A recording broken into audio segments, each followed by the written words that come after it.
Hey guys, it is actually currently 1:29 in the morning on the 4th day of Preptober, but I'm going to go through day 3 really quick. Day 3 was super slow, both in the nano regard and in the normal regard. Nano related, the books that I'm working on finishing in preparation for Nano are not the only books I'm working on. I'm working on 11 projects altogether. I had one being edited that I just finished yesterday. And then I also have Man of Darkness cover mock-ups to make, I have the ebook to format, I have book merch to make, so on and so forth. So there are going to be days where I'm probably not working on anything Camp Nano related, and on those days, just as a heads up, I won't update you on anything at all, but there are just days where I won't work on them at all, or days where it'll be very limited, or days where it's just super slow. Today was one of these super slow and limited days. I was in pain most of the day. I had terrible pain in my right knee. It's been cold outside. The cold is not good on my joints. We had hoped that the thyroid, getting that under control, would dampen my joint pain, but it hasn't at this point. I'm hoping that with more time it will, but right now I still suffer from a lot of everyday joint pain, sometimes some days worse than others, and today was a pretty bad day. So even outside of working on the other stuff, that definitely slowed down my progress.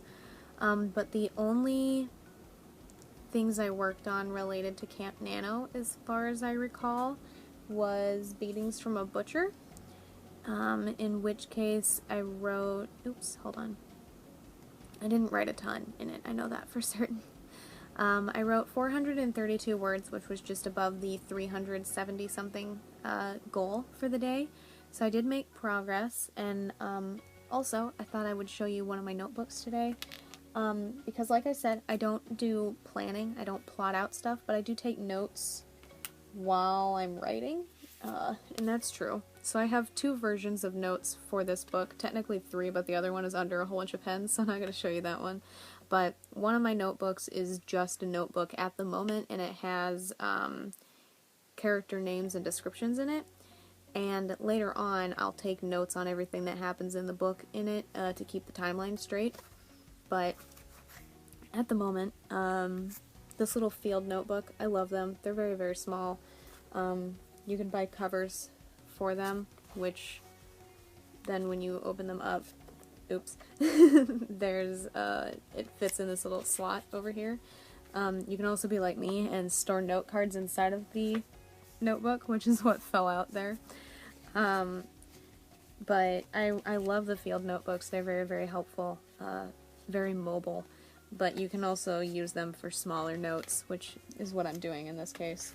So with this one, for Beatings from a Butcher, one of the characters is an older detective. He's like in his 60s, I think. He's the oldest detective in the department, and he's currently partnered with a rookie detective to train her, and she is making a list of Fletch's pro tips for rookie detectives. So anything that he says that she thinks is important to remember, she writes down, and every time she writes something down, I write it down. So that way I have it, because it kind of feels like at the end of the book there's probably a scene where she gives it to him, because she refuses to tell him what things he's writing, or what things she is writing down as it goes through the book. So there's that one, and then the other notebook I have is this. It's just like a journal diary sort of thing, but it's one of those like dot journals. So I'll show you this side. You can see that it's not lines, it's little dots. I really like those. I also like line notebooks. I write in college ruled notebooks primarily. But this is something I only started doing this year, and I haven't really like in-depth showed it in any of my videos, but it's a timeline of the stuff as it happens in a to-do list form. So I'll write down the date of the chapter, and then the book is at the top. And then it's a checklist here, and these are all things that they decided they needed to do during the day that this happened. So they may not do the thing on that day, but this day is the day that they decided they needed to do it.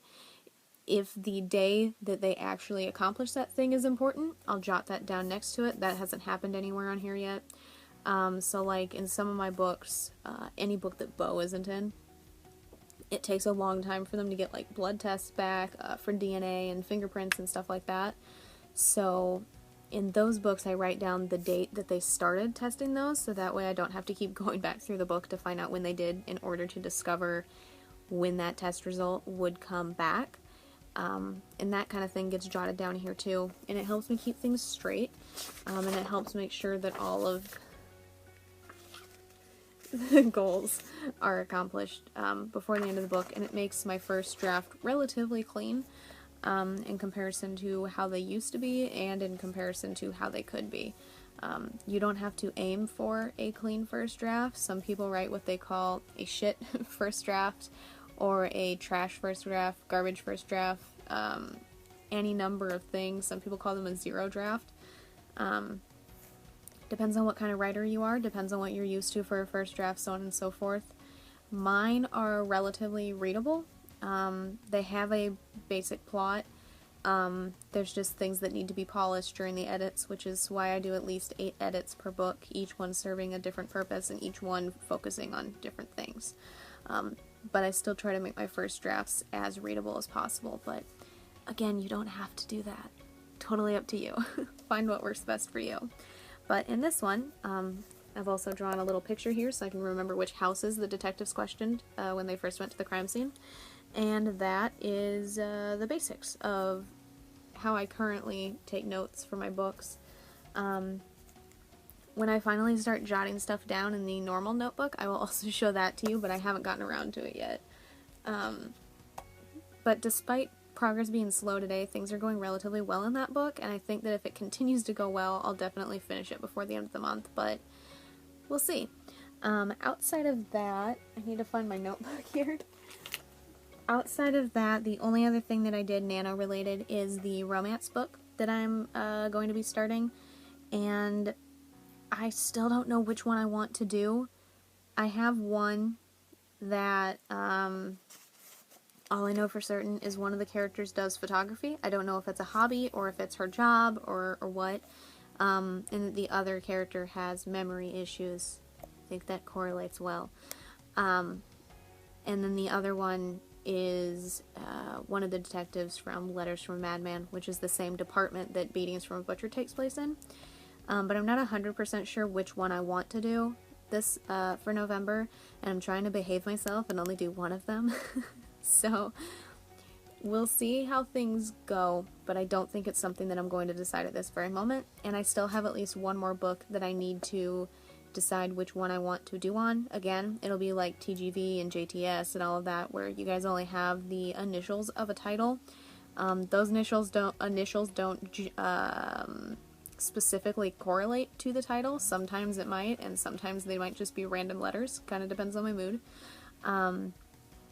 But it's just a way to convey to you that I am working on that book, but that I'm keeping the majority of the details of it to myself. Some of my books I just prefer to do that way. It makes it a little more, or a little less stressful, I guess. It makes it more stress-free for me, which with my anxiety is always appreciated, to say the least. But I'm hoping that things go better on day 4. I spent like 3 hours trying to do a cover mock-up for Man of Darkness yesterday, because the internet was so slow, and that really ate into my writing time and nano time and everything. And I still need to do that tomorrow. I need to finish it tomorrow. And I'm hoping that it's much faster tomorrow, but we'll see. And depending on how things go, I'll probably be cut short on writing again. But again, we will see, and I will give you guys an update on day 4 with any nano progress that I make. I'm circling back around. The next book I'm working on after I finish working on Pittman's Legend here will be The Dealer and then Initiate the Boys. And you'll be updated on both of those, so I'll definitely see you on day 4, if nothing else. But that is all that I have for day 3. A bit of a longer video than I was expecting, but I kind of wanted to show you my notebooks for Beatings from a Butcher and talk about that a little bit, because I don't talk about it much, so hooray. But yeah, that's all I have for day 3. If you are doing nano prep, I hope that your prep is going well so far. If we're 3 or 4 days in, or whenever this video gets uploaded. Either way, I hope your prep is going well, but that is all that I have for day 3. If you guys enjoy this video, a like is always appreciated, and if you'd like to stay updated on my writing, my editing, Camp Nano, the gaming videos I upload roughly every Friday, or anything that I do on this channel in between, feel free to subscribe. All the links to my authors pages, as well as the links to my social media, are in the description down below. Thank you guys so much for watching, and I'll see you in the next one. Bye for now.